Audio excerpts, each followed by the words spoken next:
الحمدللہ علی کل حال والصلاة والسلام علی صاحب حسنہ وجمال اما بعد اعوذ باللہ السمیع العلیم من الشیطان الرجیم بسم اللہ الرحمن الرحیم ہن لباس لکم وانتم لباس لہن صدق اللہ العظیم وصدق رسولہ النبی الکریم ان اللہ وملائکتہ یصلون علی النبی یا ایہا الذین آمنوا صلوا علیہ وسلموا تسلیما الصلاۃ والسلام علیک یا سیدی یا رسول اللہ وعلی آلک واصحابک یا سیدی یا حبیب اللہ اللہم صلی علی سیدنا و مولانا محمد معدن الجود والکرم وآلہ وصحبہ وبارک وسلم۔ تمام تعریفیں اللہ تعالیٰ جل مجدہ الکریم کے لیے، ہر قسم کے درود و سلام نبی رحمت صلی اللہ علیہ وسلم کی ذات والا صفات کے لیے حمد و صلات کے بعد، اسلام اپنے ماننے والوں کو وہ جس جگہ، جس منصب پر، جس مقام پر بھی بیٹھے ہوں، ان کی مکمل ذمہ داریوں سے آگاہ کرتا ہے۔ جو آدمی جو کام بھی کر رہا ہو، اسلام اس کو بتاتا ہے کہ تیری یہ ذمہ داری ہے۔ تاجر کی کیا کیا ڈیوٹی ہے، اسلام اس کو بتاتا ہے۔ حکیم، ڈاکٹر، استاد کن کن ذمہ داریوں وہ سر انجام دیں گے، اسلام انہیں اس کی خبر دیتا ہے۔ ممبر و محراب اور مصلی پہ بیٹھنے والا آدمی کن اعلیٰ ذمہ داریوں کا حامل ہے، اسلام اس کا بھی اسے درس دیتا ہے۔ ہر آدمی کو اسلام بتاتا ہے کہ تیری ذمہ داری کیا ہے۔ اب دو باتیں ہوتی ہیں، ایک بات تو یہ ہوتی ہے کہ کسی بندے کو پتہ ہے میری ذمہ داری کیا ہے، وہ انجام نہیں دے رہا، اس نے بھی غلط کیا ہے۔ اور کچھ لوگ ایسے ہوتے ہیں جو سرے سے پتہ ہی نہیں کرتے کہ ان کی ذمہ داری کیا ہے، سرے سے خبر ہی نہیں لیتے، وہ ڈبل غلطی کرتے ہیں۔ ایک تو انہوں نے خبر نہیں رکھی کہ میری ڈیوٹی کیا تھی، یہ پتہ ہی نہیں تھا، نااہل ہو کے بیٹھے رہے، اور دوسرا انہوں نے اس کو پورا نہیں کیا۔ دو باتیں، دو کوتاہیاں وہ شخص کرتا ہے۔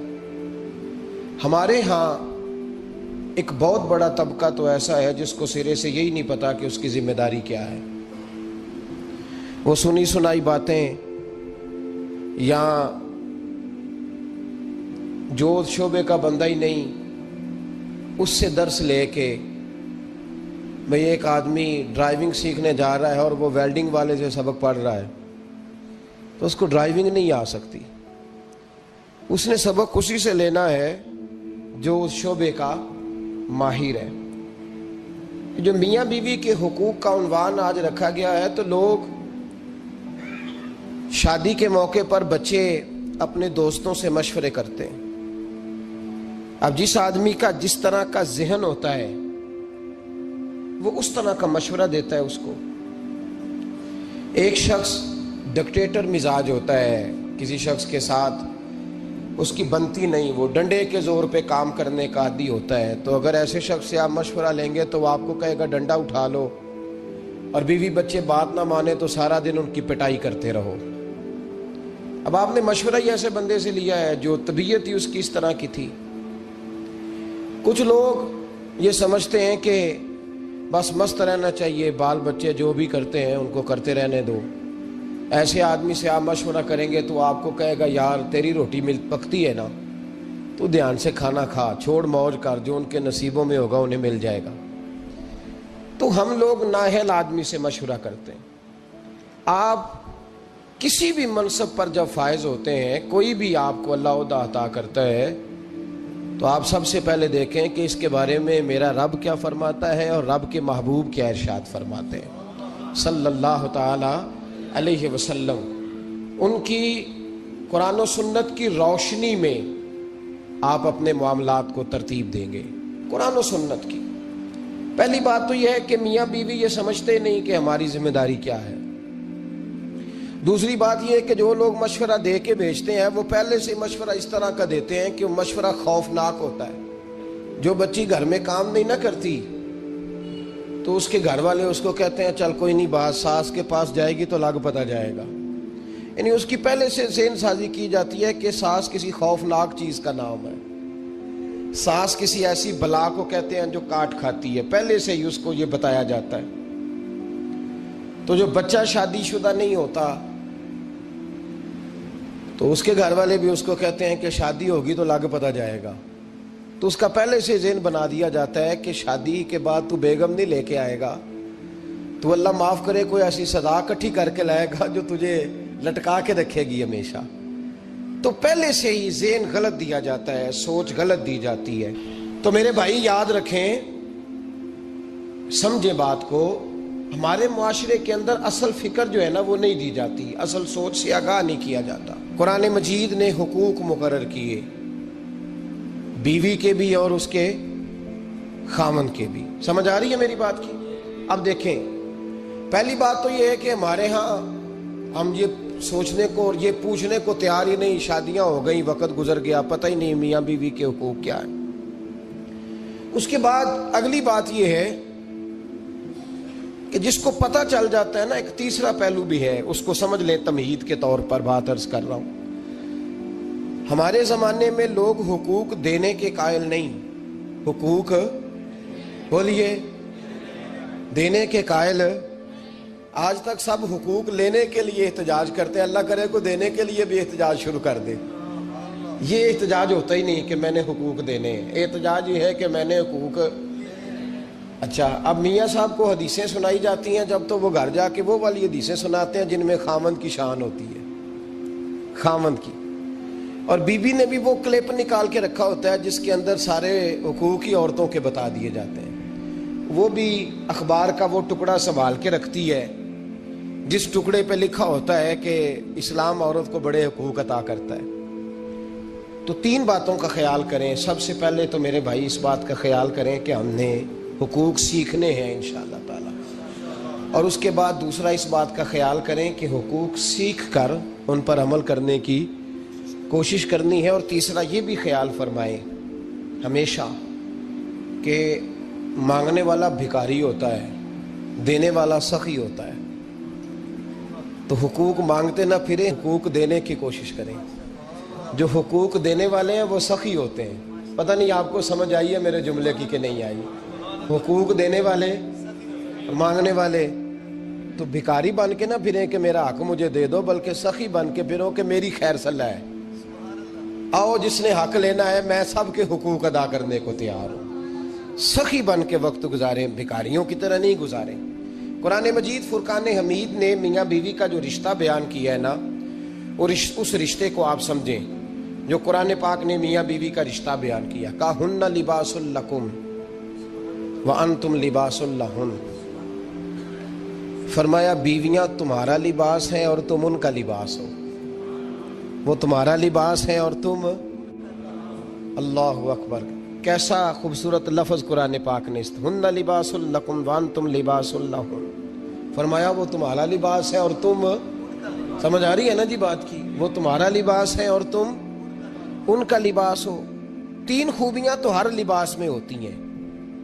تین چیزوں کے لیے لباس پہنا جاتا ہے. تین چیزیں، تین قسم کی آسائشیں لباس میں پائی جاتی ہیں. اس پر تو تمام مفسرین کا اتفاق ہے. سب سے پہلی چیز، لباس جو ہوتا ہے وہ بندے کو گرمی اور سردی سے بچاتا ہے. سخت سردی میں لباس لے لیں تو بندہ سردی سے بچ جاتا ہے. اس کا مطلب یہ ہوا کہ میاں بیوی ایک دوسرے کا لباس ہیں. اگر بیوی کی طرف کوئی تکلیف آتی ہے تو میاں اس کو بچاتا ہے، اور اگر میاں کی طرف کوئی تکلیف آتی ہے تو عورت اس کو بچاتی ہے. میاں بیوی ایک دوسرے کا لباس ہے. لباس کیا کرتا ہے؟ لباس آدمی کے عیب چھپاتا ہے. اس کے وجود پر کتنے دھبے ہیں، کتنے نشان ہیں، وہ سارے چھپا لیتا ہے لباس. میاں بیوی ایک دوسرے کے